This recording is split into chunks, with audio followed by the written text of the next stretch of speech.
Again, thank you so much for having me and for the brilliant speakers who've preceded me on this stage. One of the rumors that I hear people floating around often is that the trade union movement is weak, that especially when it comes to migrant workers or racialized workers who are suffering a problem at work, having an issue. Often I'll say to people, have you spoken to your trade union? What's your trade union doing? And they say, oh, my trade union hasn't helped me, or this hasn't worked for me. But looking around here today, I don't see a weak trade union movement. I see a heat wave happening, and I see this full room full of people and organizers dedicated every single day, week in, week out, organizing people where it matters most on the shop floor. And I see a readiness for taking the radical militant action that we need to defeat this racist government policy, to defeat the far right rising, to stand up for migrant workers, to stand up against racism, and we will win to defeat the billionaire class and capitalism that is an existential crisis for our planet right now.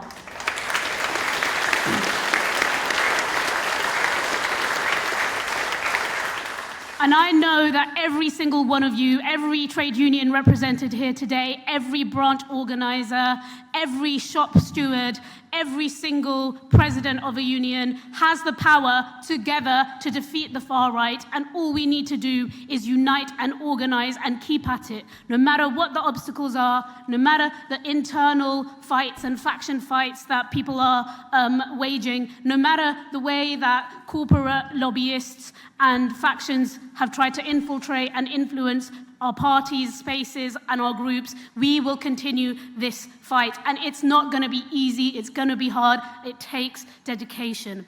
The Joint Council for the Welfare of Immigrants was founded in 1967 by 240 representative migrant groups. People at that time were fighting the National Front, thugs going around on the streets, murdering black and brown people. My cousin, who lived in Leicester, had their house firebombed back in the 90s, and they had to move to Manchester out of the council estate there. I grew up on a council estate in Tower Hamlets. When I was a kid, I was in the park and someone shouted the P word at me, and I got so confused. I was like, oh, why is he saying that? My family's actually from Bangladesh. This guy must be quite unintelligent. Lucky or unlucky for me, at that time I didn't really understand racism, because for some people that doesn't matter, it's just the color of your skin that matters. Today, we face the same threat on the streets of fascists walking around wanting to burn down people's houses, and we've seen that happen in Belfast. People's mosques are being firebombed. There was a woman in London who, because she wore a headscarf, she was run over. It was a hit and run. This kind of stuff is happening every week, attacking Muslims, migrants, racialized people. We don't get a Cobra meeting. We don't get any kind of government attention. What we get is politicians fanning the flames of the far right, saying they have legitimate concerns, refusing to use the word racism, and dilly-dallying. That's because we have a billionaire class that has captured our governments. We do not live in a real democracy. We don't live in a real democracy here, not in America, not anywhere. Real democracy is when workers have power. Real democracy is when workers control the means of production. And that's what real socialism is.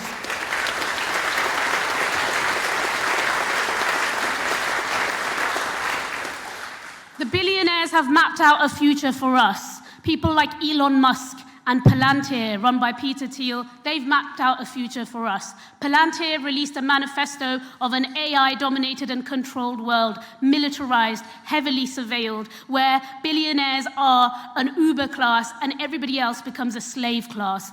I'm not making this up, this is not paranoid talk. We've seen from the Epstein files that were released that these people are all organized together, and they're thinking about ways of how do we kill poor people or get rid of them because there are too many. And they've literally said things like that. I'm not saying something paranoid here right now. And that's why we have increasing wars, increasing militarization, because the instruments of repression that are used against global South populations are all there for the profit of these billionaires, and they want to bring that here into our spaces. That's why there's government contracts being given to companies like Palantir to run elements of our policing service, to manage the data in the NHS. What has Palantir done in America? So Trump's government gave Palantir the contract to manage all health data, all immigration enforcement data.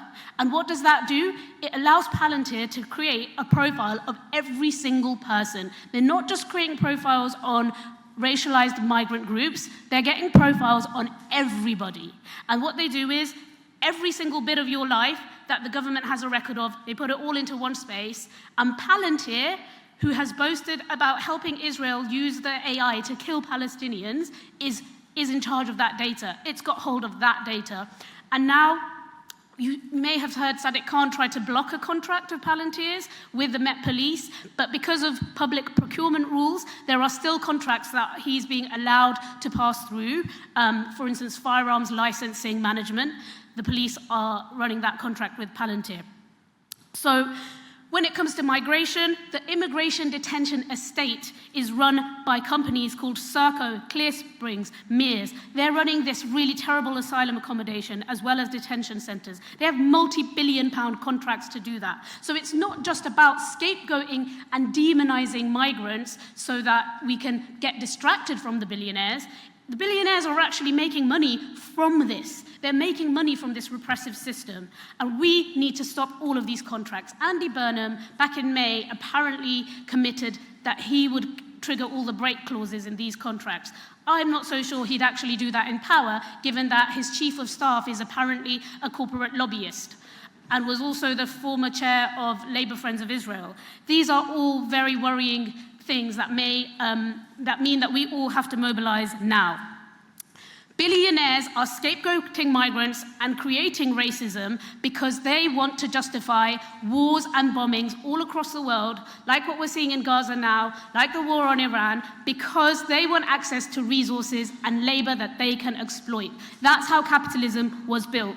And I don't think people are born racist. I don't think people are born wanting war. That's why the billionaires spend so much money on the media and controlling it, on tabloid newspapers, on controlling digital platforms and sending out hateful messaging, because people need to be taught racism. They aren't born racist. When I lived on a council estate in Tower Hamlets, my friends were working class people. My mum would take care of white working class people's kids. Their nans would take care of me when my mum was working. That's real solidarity. I only have 1 minute left, and it's been a really heavy week because Shabana Mahmood is going to lay before Parliament a new immigration and asylum bill that's going to see children violently handcuffed and physically separated from their family. It's going to delete the Immigration Appeals Tribunal. So we've seen all these attacks on the court and the rule of law in terms of Palestine. They're doing that for migrants as well.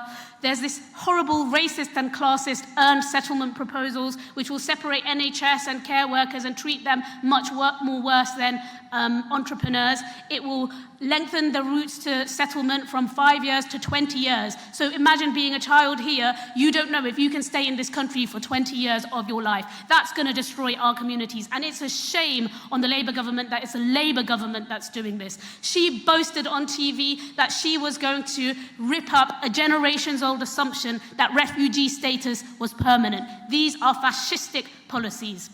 What is the JCWI doing? We are campaigning against this earned settlement proposals. I'm going to circulate a leaflet now where you can scan and sign up to the proposals. I will also circulate a QR code that you can scan and sign up your contact as a trade union organizer so that we can organize together, because all of you have access to those communities where you can go in and you can share a different narrative. You can defeat the billionaire narrative. So if you want to work with us to do that, we can do that together, and I'll circulate that. Thank you so much for everything that you're doing. You have the power to change this. We have the power to change it together. Let's organize together, share your contacts, and thank you for having me here.